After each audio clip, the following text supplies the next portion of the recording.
The South Sudan crisis has taken a new twist after President Yoweri Museveni admitted that the UPDF troops were involved in combat operations in the troubled state.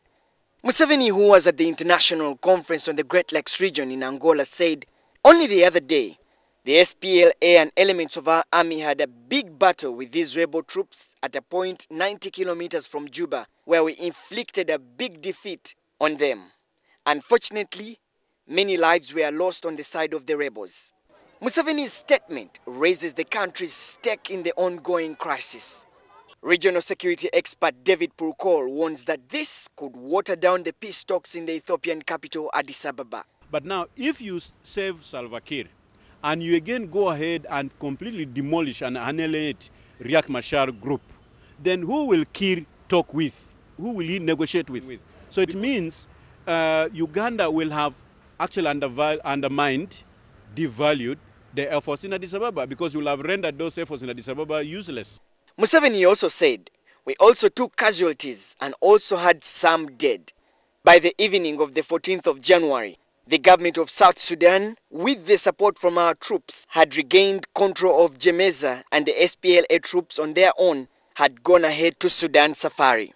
Purkol describes the UPDF's engagement as a political blunder. It's not Museveni's children dying. It's not Katumba Wamala's children dying. Not any general's children, Angina or whoever. These are not their children. These are children of ordinary citizens of Uganda who joined the army willingly to defend their country.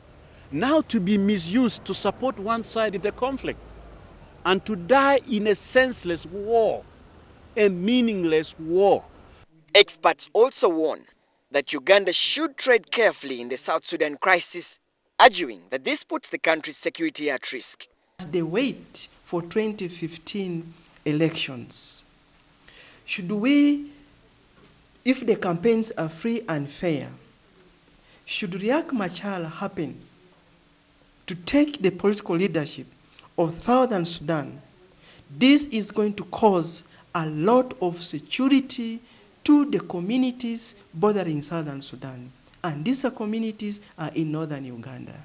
These fears also extend to those who will be returning to South Sudan when calm is restored, especially the business community. We have a lot of fear that the Ugandans might end up being victimized and they end up being tortured even more than ever before, because they will be looked at as a security threat, or those who are perpetuating the rule of Salva Kiir in power.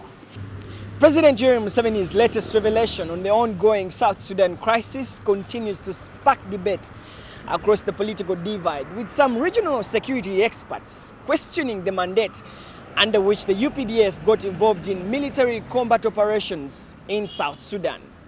Now, in the absence of a regional instrument for deploying there and going to combat, there is no AU instrument. They have not gone there with the green berets of AU. Neither have they gone there with the blue berets of the UN. So under what chapter? Under what legal framework? Because if each country now does what Uganda does, and they just come at will to come to Uganda, and so forth, there will be chaos in the world. As Museveni continues to play the big brother role in South Sudan, even stretching to military combat, there are questions as to whether the government of South Sudan can sustain its security once the UPDF pulls out of South Sudan. Solomon Serwanjja, NTV Tonight.